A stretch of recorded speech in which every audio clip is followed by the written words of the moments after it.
mute themselves now, just as we're about to start.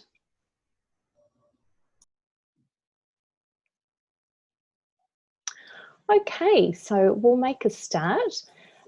Good morning to everyone. I'm Trina Cooper. I'm the General Manager for PADA, Perinatal Anxiety and Depression Aotearoa.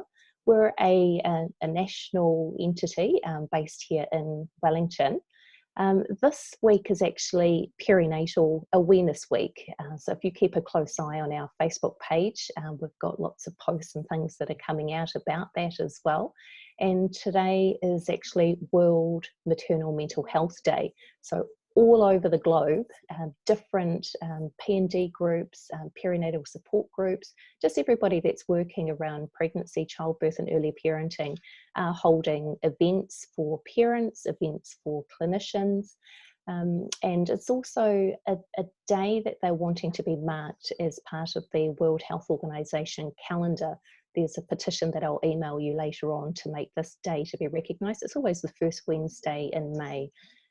Today, ideally, we would have been holding a one-day training seminar in Wairua. Unfortunately, due to COVID, that has now been postponed until later in the year. But I'm really excited to have Clare on board today to do our presentation about our self-care and resilience. Now, the session is going to be recorded and it will be made available later on YouTube, so you can then rewatch it again, or you can then share it with others who haven't been able to make it today. Please note that your video image may be seen when we share the presentation on our website and our social media, so just make sure that you've got your camera turned off if you want to be incognito. We've got a large number of people attending, so we ask that you remain muted, and if you wish to ask a question, you'll see a little chat box down the bottom of your screen. So if you want to ask a question, you can use that facility. And at the end, after Clare's presentation, if there are any questions, then we'll just read those out in the order that they appear. Next week, I'm organising a talk with Brendan Smith from Kids Need Dads, talking about the role of dads and perinatal distress. And 10% of men do suffer from postnatal depression as well, so he'll be there to talk about that, as well as the role of dads supporting mums going through postnatal depression as well. So I'd like to introduce Clare Barnett. So Clare is from Mindcare Counselling and Training, and she is a specialist perinatal counsellor. She's a nurse, she's a midwife, she's an educator, and she's a PADA board member, and today she's talking about self-care and resilience. So Clare, handing over to you now. Oh, kia ora. Thank you, Trina, for the introduction. And guys, it's really nice that you've spent some time and energy to come and turn up today. I think it's one of our most precious commodities, is where we choose to put our time and our energy. And it's an awesome thing to just notice a moment of self-care and resilience. And this is what this pop-up is, an opportunity for us to do it for ourselves first and foremost, and then pass on what we know about it and what we've experienced for ourselves onto our clients, our parenting role and our caring role. So just before we start, I'd just like to open this space with a little bit of a whakatauki that I feel really helps us with where we need to go today. So let me just bring that up. So mahia e runga I te rangamarie me te nākau mahaki. With a peaceful mind and respectful heart, we will always get the best results. And I think that sets the scene kind of nicely for today. So what I would like to cover just in our 15-20 minutes or a wee bit more is just taking our holistic framework that most of us will be aware of from Sir Mason Jury. I really enjoy the Te Whare Tapa Whā framework, and we'll be using that a little bit to identify some of the myths around self-care and resilience. You know, they sit there, we do experience them. Offer some of the basics of just borrowing from that health background that I have and looking at just a brief moment of what are some of the basics around self-care and resilience. Some top tips that I've learned from others and in my own practice. I work primarily as a counsellor. I do short-term work with EAP, work-based support. I also do some ACC sensitive claims, which is more longer-term work. And then obviously my specialty is perinatal mental health, and decided to become a counsellor actually transitioning from nursing to midwifery, because I found myself in that role already. And for most of us in this area of perinatal wellness, we find ourselves wanting to support our clients, those we are caring for, our loved ones, and finding tips that can help us on this journey is really good. I'd like to offer you some resources, and then there will be that great question and answer period at the end. So the first myth, which I think, particularly as women, we are under or feel the influence of, is that if we offer ourselves self-care, we can feel selfish. So if I'm saying yes to myself for this moment, it can feel that it's not so great to say no to you. And often we're socialized to feel that as being selfish. And we can experience this in our workplace. When a client calls us, it feels bad that she is in need and I'm saying no. So some of that boundary work in our professional space, as well as even in our parenting, you know, how can I find that self-care moment or moments that tank me up without feeling guilty about it? And I just want to offer us this quote, which I've found from Cheryl Richardson. She talks about the extreme art of self-care, and sometimes we feel like we've got to truly work hard to make these spaces for ourselves. So I've learned that when we care for ourselves deeply and deliberately, we naturally begin to care for others, our families, our friends, and the world in a healthier, more effective way. So this is our ticket to full permission to invest in ourselves, full permission to say this moment for me, even if it's a no moment to you. And as we do that, our values of wanting to be caring to others will come into play. And it's the age-old thing of when we put the mask on ourselves, we are better able to then attend to others. And it's a difficult one to navigate, but it is one that we really need to put our notice in the ground to ourselves to say, I give myself permission for this time for me. The other myth, before I go on to the other myth, I just wondered if we could have a self-care moment. So you've got the chat session on the lower right. If you could just put in there, would you mind just putting in what is your best self-care tip? So just briefly, would you mind just posting it on? We'll see a stream if you got the chat session up, and just maybe a little brief why. So just post it onto the chat dialogue. What is the best self-care tip you can do? And while you're doing that, and maybe we can get the chat function up and see the stream of things. And I'll just see if I can get my one up again. My best self-care tip is just going to the beach. And of course, at this present time of lockdown, I haven't been able to get there. I live in Hamilton. Raglan is a gorgeous beach. I often like to go to Tauranga as well. So anybody from Tauranga, I miss you. I miss your beach. And it's not been available to me. So one of our noticings about our best self-care tip is that though we might not be able to access it, particularly in places like COVID and the lockdown, we can access it in the memory of it. So it's really good to just imagine myself at the beach. So I can't be there right now, but I can imagine it and I can feel the goodness of it. I can smell the salt. I can feel the sand. And this is where our self-care tips can still be relevant to us, even if we're deciding it's not immediately available to us. So Trina, would you just be able to help me? I'm not able to see the chat sessions at the moment. So would you be able to just say what sort of health self-care tips are coming up? Could you just read them out? Yeah, absolutely. There's a lot of outdoor time, so going for a walk, going for a run, exercise, fresh air, having a warm shower, patting my cats, meeting with friends, getting a good night's sleep. That's always good, isn't it? Physical condition, audio books, slow, deep breathing, singing. So lots of variety there. Lovely. Thank you for sharing that. And that hopefully we can just notice that and learn from that. It's a no-brainer that we do these things, but sometimes we need something like this as just a gentle reminder for what we can do. So the second myth that sits there, and particularly I think in some of our health professional hats, is that we are doing a lot of sharing with others around, you know, we talk about well-being. So if I have my midwifery hat on, you know, I might be sharing with clients that this is great exercise, or this is what we could do for good nutrition in our nursing roles, and if some of your counsellors in your NGO roles, we often know a lot of stuff about well-being, but the challenge is, how do we notice the gap between what we know and what we're actually doing ourselves? And so sometimes there's a little disconnect. This head knowledge, is it getting into my own well-being practices? And there can be a really unconscious assumption that because we know it, share it, and even teach it, we actually think, and this is been proven that we actually think that we're doing it. We go away and we tick that box of doing it because we've talked about it so often with people. And one of the things to notice in this gap is that it takes a huge amount of courage, and I would say vulnerability, to actually reflect on, well, where is this disconnect coming from? Am I actually walking the talk? And those two keywords, courage and vulnerability, might be known to a lot of us because of an author called Brené Brown. And I have great admiration for Brené Brown. She's put a book out that is called Daring Greatly. It's a little bit of a book that has synthesized all her research on shame and vulnerability, because sometimes the gap between what we know and what we do has a lot of nuances of shoulds, ought tos, musts, guilt, and sometimes shame.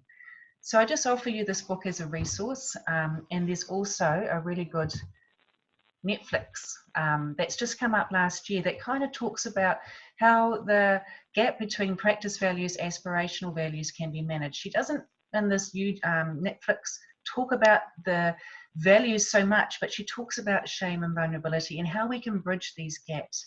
And I think that's a lovely resource. And some of us would know her quite well, and for some of us, she's a new author to us. She's had one of the top TEDx talks on shame and vulnerability. So that's one thing just to notice about how we can resource ourselves and actually how we can resource our clients around what sits there.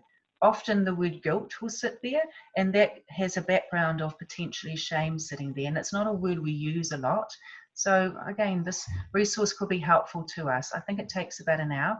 I decided to have a more in-depth look at it the other night, and I got so hooked into it that I found the whole thing really exciting, even though I'm really well versed with how Brené works and her shame research. The third myth, and this is my last one I just want to cover, is that sometimes when we think of the word resilience, we have an imagination that it's about me having to do something, and, you know, this magic thing of it is only for great people, it's only for people who, you know, somehow we lose our resilience, we get deflated. We get deflated. And the trying harder becomes part of, oh, I've just got to crank myself up. I know I need to do that. And some of our language does go back to the shoulds, the musts, and the ought tos. And that's the sort of language that kind of deflates us and makes us feel like we're not in the box that we can tick as, you know, I'm resilient. So what I'd like to offer you in this space, if it resonates with you, is our own local homegrown guru on resilience. And Dr. Lucy Hone, particularly for those in Christchurch, you might know her really well. I have huge admiration for her. I first learnt about her when I was at presenting at a seminar for SANS, and she spoke there on her book on resilient grieving. And she's put out a wonderful TEDx from last year, just 14 minutes on her top 3 resilient tips. And she calls it ordinary magic. It's not for something we've got to crank ourselves up to do. There is things we want to notice to kind of help us build up our own resilience, but everybody can do this. So her first tip is, let's just notice, and she uses these terms, that shit happens. Okay, some of us are old enough to remember that, you know, t-shirt that had shit happens on it way back in the early 80s. So when we come to a place of recognizing in our everyday lives, the bad will be there. We're not in a world we're going to be immune from it. No matter how well we do self-care or use resilient strategies, the shit will happen. And for Lucy, it happened on a very personal level with the loss of her daughter. And she had to find places of where her intellectual academic knowledge could resonate with how she was going to work it through. And she has offered us these 3 resilience tips that can really help us with that. So accepting the bad doesn't mean we like it, and it doesn't mean we want it, but we're not going to fight it, and we're not going to say, why me? And we're not going to use this cycle of kind of intellectualizing it or going into a whole place of, why did this happen? What could I do differently? What's going to happen? And that can put us in a whole worry cycle or a sense of really getting trapped into a lot of thinking. So when we accept it, we acknowledge it. But the most important thing to do is, as we don't personalize it, we also tune into what is actually still good right now. And she makes the point that we don't want the bad to so take our attention that we've lost sight of the good. And I'm going to pick up on this point a wee bit later on. So let's tune into the good. And a lot of us know about the practices of gratefulness, which is a wonderful self-care strategy. But tuning into the good, so that becomes our focus. What is still good right now, even though this bad stuff is happening to me? And that's a tip that we can do on a daily basis, on a basis where we have certain circumstances, and COVID is definitely one of them, that we can really try our best to manage things and get one thing after another. I call them life hits. So despite the enormity of some of our life hits right now and our clients' hits that are happening, let's still have the capacity to tune into what is going well, what is still okay. And the last point she gives us is a really empowering question that asks us to say, look, is what I'm doing right now helping or hindering me? And that's a very good question to notice. Is this behavior I'm doing, is this action I'm doing, is these words I'm saying, are they helping me or hindering me? And that's a lovely, good thing to pass on to our clients, to our children, or to anyone we're caring for. So we've come to a resilience or a self-care pop-in moment. How am I? So if you just want to use the chat function and just note down any one of those words that might resonate with you. Don't overthink it. Just, how am I going? It could be today, could be this last week. Just what one of those words resonate with me. Would you mind just popping it in the chat function, just as a way of sharing and connecting ourselves? Because with these screens, sometimes it can feel a little bit disconnected, and that works for some of us. For others of us, connecting through the chat function can be quite great. So if that was possible, and just to notice that to yourself, and then see if we do a layer down. And sometimes when we're asked, so how am I, that social normative, oh yes, I'm fine, oh yes, okay, but we're kind of doing this again. We're not necessarily listening to what really is under there. So how am I really? So if we're saying that, I wonder if that changes. So for me today, I could say, well, I felt a little bit overwhelmed before starting this and a little bit vulnerable. I'd like to believe I'm in the resilient box, professional, little number of hats. I like to believe, but if I'm really honest, if I go down to the really, I might say vulnerable is pretty well where I'm sitting. There's been a few hits in my life. And so give ourselves permission to say, how am I really? Okay, and thank you so much for your sharing there. It's really good just to notice that, to be in a community that can see some of our noticings around our feelings here. So with helping us with how I am really, I just like us to kind of focus on some of the basics. For me, the basics are about what would be the best thing for every cell in my body. I know our self-care doesn't always, we don't think of it at cell-based level. But actually, when I go towards what is going to help me with my behavior or my thinking strategies, that is going to influence the cells in my body. So one of the main things is going to be something called water.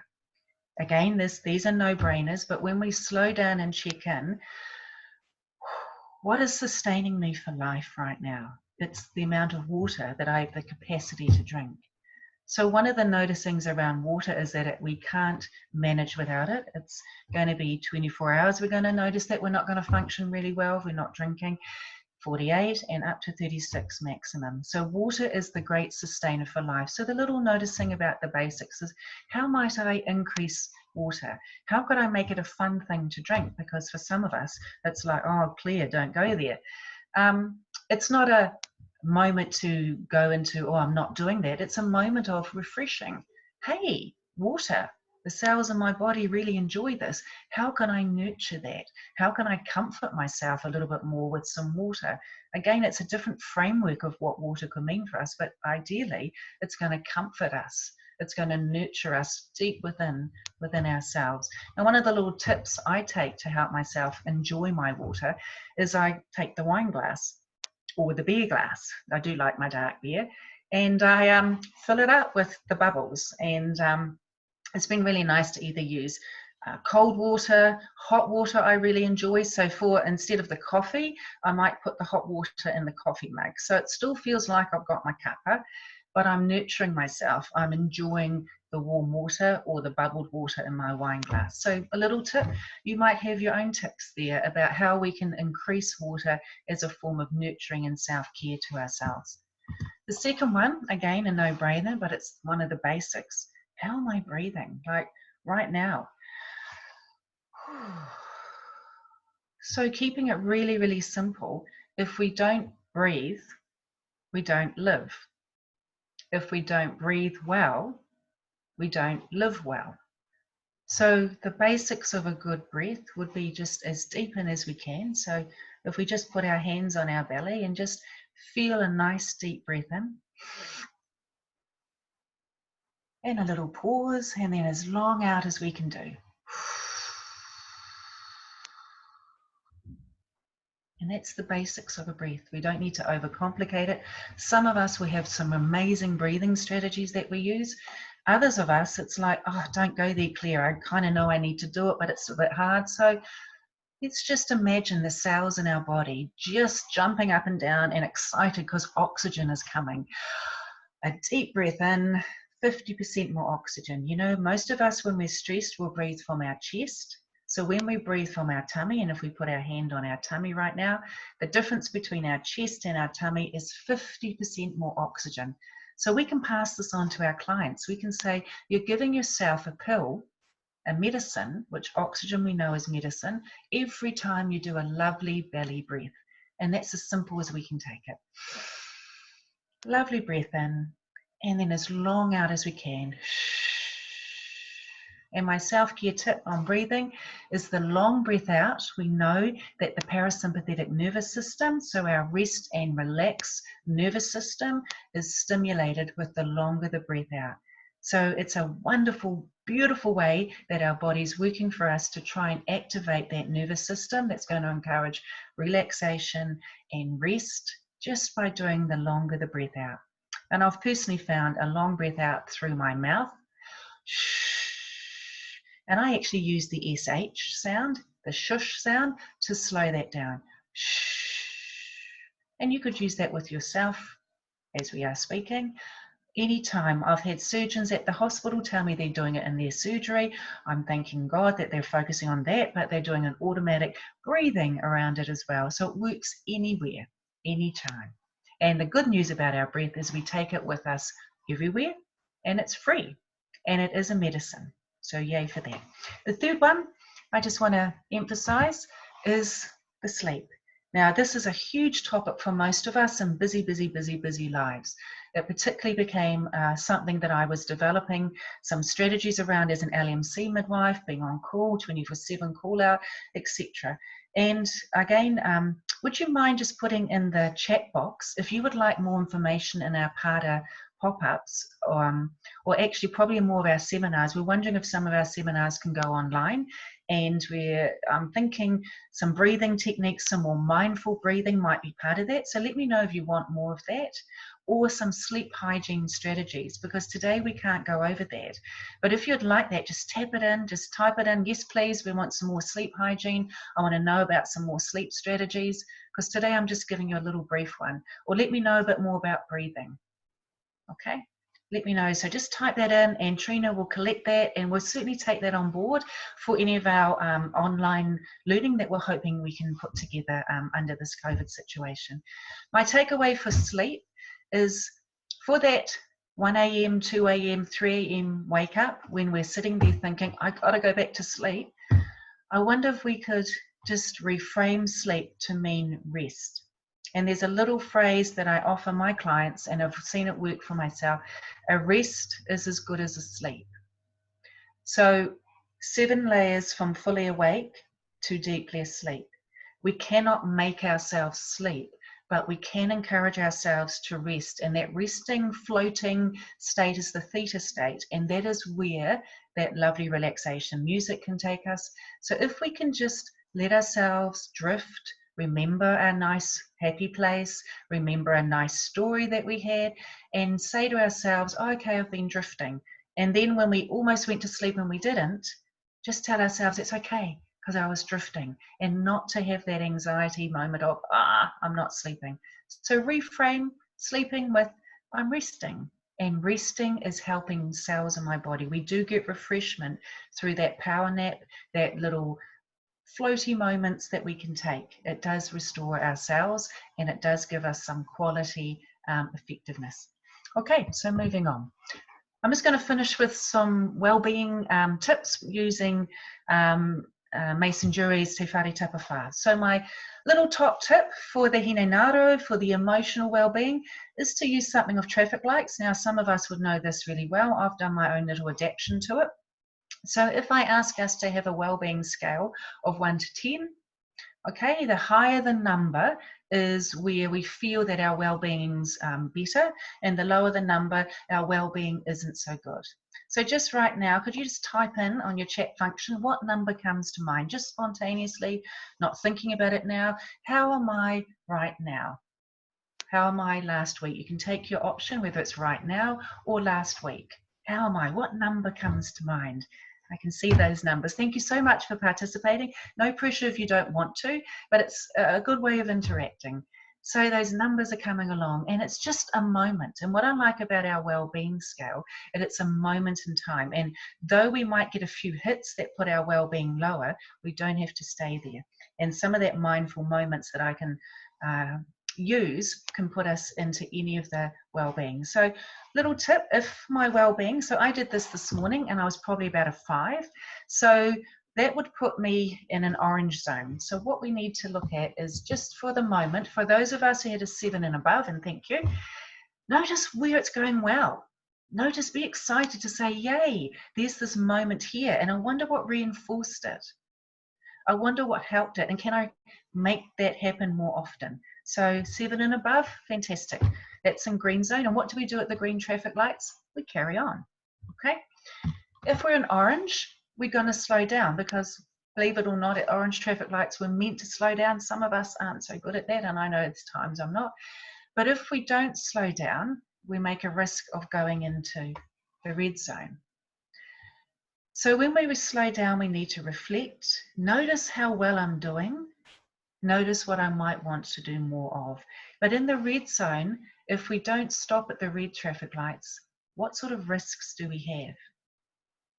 We risk that we will hurt ourselves or hurt somebody else. So it's really important that we don't pretend we're not in red zone. And as I said, it's just a moment on this scale. If we're in red zone, we're able to notice that, and then maybe use a mindful moment to put us in green zone, or maybe a mindful moment that puts us in the orange. So we've got to stop. What do I need right now? What do I need right now is an offering to ourselves of self-care and resilience. So the second part of Te Whare Tapa Whā is wairua, spirituality. So what I'd like us to do is just look at this list. It comes from Peter Huggard. He's given me permission to show this. I went to a lovely resilience training through hospice. I do a lot of supervision with hospice workers, and he offered a whole list of lots of different spaces for well-being, but the wairua spirituality list I love. So I'd love you just to write down for yourself on a piece of paper, or just notice yourself, what one of these things would you like to do? So what would you like to do right now? Okay, what would you like to do more of? Which one of these wider spirituality places would you like to do more of? And that's just a noticing for yourself. Okay, this PowerPoint will be available on the clip that's going to be uploaded, so you can come back to this. So just right now, what is available? The last one of the 4, or the third one of the 4, is tinana. So listening to our body through our 5 senses. Some of us will be knowing this really well. It's a good refresher. For some of us, it's quite a new concept.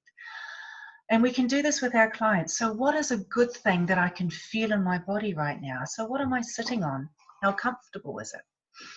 Can I hear anything that might be nice and pleasing to me right now? What can I see? Is this picture nice, or is there another picture around where I am? And having a picture that's pleasing to you in your workplace, or the client to have in their home, is a beautiful way of just allowing us, just for that moment, to fill in the visual comfort of that. Anything I can smell right now. Smell is a very powerful comfort to us when it's pleasing and nurturing.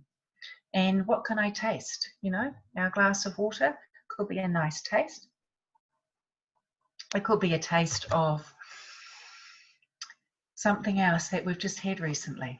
So use the 5 senses to get a sense of well-being and build us up in that resilience moment. It's as simple as slowing down and using them. And then a whānau exercise, just want to offer this to you. So when you sit around the dinner table at night, what are 3 good things that you can ask each other to speak out as good, or even just think about if you're on your own, on a daily basis? And I offer this at the dinner table because we know we can connect as whānau, whether it's a connecting within your family, a connecting within your workplace. Can we connect in days that you can then have 3 good things that are good? Okay, the research shows that the effect of just saying 3 good things on a daily basis was just as powerful for 80% participants as an antidepressant. So that's pretty powerful. And this is also what Lucy Hone speaks about in her clip, that clip I mentioned earlier. 3 good things that you can talk about, think about, or just mention on a daily basis. It's as simple as that. And we can offer our whānau that, we can offer our workplace community that, we can offer our clients that. A very simple exercise, and the effect is incredibly powerful. It neuroprocesses our brain away from the worries, the thoughts, into a new neuro groove of, hey, there's these good things. This is still okay for me. And it can be quite calming. So just finishing. Yeah, just let you know we've got 5 more minutes and then time for questions. Lovely. Thank you for that. So I'm on task. Appreciate that. So I just want to find the connecting space for resources. So on our PADA website, please look at the COVID-19 resources. One of the advantages of us being a very robust board covering a lot of different professional hats is that we get lots of information from different sources. So we've collated some things we hope will be helpful to your clients particularly, but also to yourself, on how to look after ourselves, particularly for anxiety, for depression, some websites that you would already be familiar with, but we've just tried to collate them in one area. So do look at that. As another resource, I would love us to I'd love to just highlight the PADA book that was put out under Pelorus Trust funding. We're very grateful for that. And this is an incredible resource of New Zealand-based specialty authors. It's a real privilege to have got so many different authors from their specialties, whether it's about the lesbian lens on perinatal well-being, whether it's about a tikanga Māori perspective, whether it's about how to use the Edinburgh postnatal depression scale, lots and lots of chapters. And one of the chapters here is on self-care. So myself and Emma Healy-Yates put together some information on how to do some mindful breathing, on how to do relaxation, resilience strategies. So that's all there in this book. So if that's of interest to you, it's just $35. Just email Trina and that can be sent out to you. So not only for ourselves, but it's a really good resource for how we might want to do mental health, education and support for others. Another beautiful resource is, I love our Mental Health Foundation of New Zealand, and these postcards, they're not sending them out now, but they are actually free, and once we get out of level 3 lockdown, they are going to be more available, but they've got them on their website as a PDF, which you can download, give to your clients, otherwise wait for when they can post them out to us. And then just give them away. It's a free resource. They're on a robust card when they do get sent out. I love it in Te Reo and in English. Wonderful basic ways of doing well-being and resilience. These resources are awesome. Apps are around, and if you're on the Popup last week, you would have had one of our PADA board members talk about the Positively Pregnant app that's out there, and I've got it on the resource list at the end. I do have a reference list at the end of all these things I'm suggesting. I do love the Calm app. You can still download it as a freebie, or I think it's about $71 US a year for all the resilience tools, the breathing and all the other tools. Mindfulness is there, or there's so many other ones. I couldn't put them all out here. You will have your favorite find the ones that you can do, and then pass them on to your clients, pass them on to your family. Apps are a great way to have in the moment things that can really help us just get over those tough moments when things are a little bit tough. And then I do like books. I know that for some people, they're like, who gets time to read a book? I think it's a pop-in moment to go to some chapters in a book. I offer you these three. Robin Youngson is an anaesthetist who did a lot of research around how we can use calming strategies for ourselves so we can actually learn to enjoy our work again. For many of us, work can be very stressful, and the risk of burnout, the risk of compassion fatigue is quite available to us in caring professions. So he gives some lovely tips around how to bring that warmth and compassion back for ourselves first, and then to our clients. Paul Haluch was a high-flying New Zealand businessman, still is, but he was not mindful of how the pressures of business, the pressures of his workplace affected him. And he put a book together of 9 wonderful ways that we can manage stress, because he actually lost his capacity to be his high-flying business person, and he became diagnosed with mental health. My great noticing on this book is that if we don't notice our stress, it will inevitably go to distress.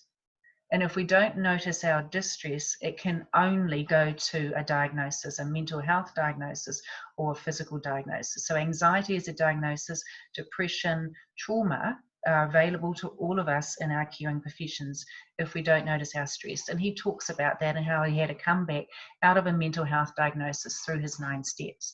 And then self-compassion, beautiful book. Start with ourselves, and then we can offer it to others.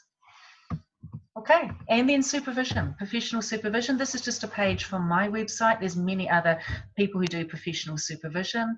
The beauty of it is that you can notice where you want to go in your role, notice how you are, and get somebody to just help you with that. And we all need a bit of help sometime. If professional supervision is not paid for, see it as an investment that you could offer for yourself.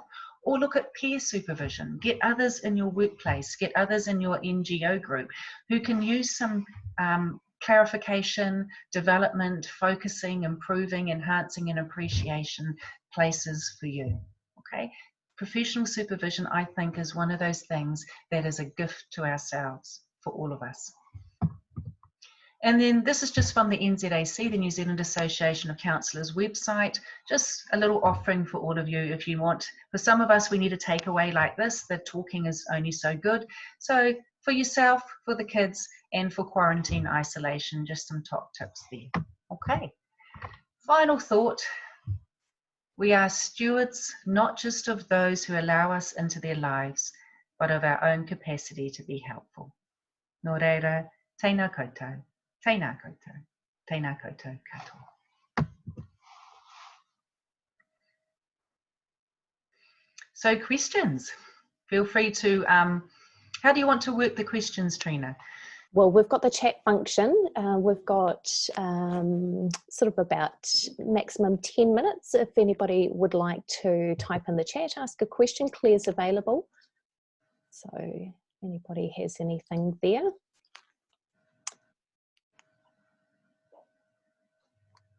Otherwise, I think, Claire, you've covered everything. There doesn't seem to be any questions popping up. It's one of those things that sometimes you think, well, what do I ask? It's such a big topic. So just, if you need me to go over, we had to, you know, obviously paste this with just a short pop-up. If you need me to go over anything, very willing to do that. Or else those resources are there. I've tried to give you a moment here and then to have resources to go away for something else. If there's anything you would like us to cover in our PARTA sessions going forward, I'm actually quite interested in that. It might not be on self-care. You know, I've asked you to think about whether you want some more mindfulness around breathing or mindful self-care, or around breathing, sleep hygiene strategies. But if there's anything else, just put that there as well, because it's really helpful for us to get that feedback. We are here for you. we really want to honour the work you do. Thank you so much for caring for the perinatal community. It is a community that we are passionate about, and we are all working together to take the stigma off mental health and make it something that we can all talk about, we can all be vulnerable in, and we can all support each other in. Right, that's excellent. Thanks, Claire. So we'll wind up. There's just lots of thank yous coming along. Lots of people have got just some ideas that they can take away, just little strategies. Hopefully everybody has their drink bottles or their glasses of water ready to keep themselves hydrated during the day as well. So just a reminder, the recording will be available on YouTube later on today. There is a list of resources and references that Claire's provided me that I'll send as a PDF attachment to the email for you, and there'll be just another self-care handout with that as well. Again, let us know what these pop-up chats can provide for you. We've got a selection coming up over the next month, but I'm always keen to have new presenters and new topics for those. And the rest of our PADA seminar series, we're just trying to figure out what to do with those. A couple of those maybe a one-day full training that's going to go online, and the other ones are going to be postponed to later in the year. So we'll make an announcement next week once we know what the alert level 2s are going to be looking like for us for group gatherings and things. Great. Well, thank you, everybody. Enjoy the day. And, again, a big thank you to Claire for her time today. Appreciate it. Go well, everyone. Thank you. Take care.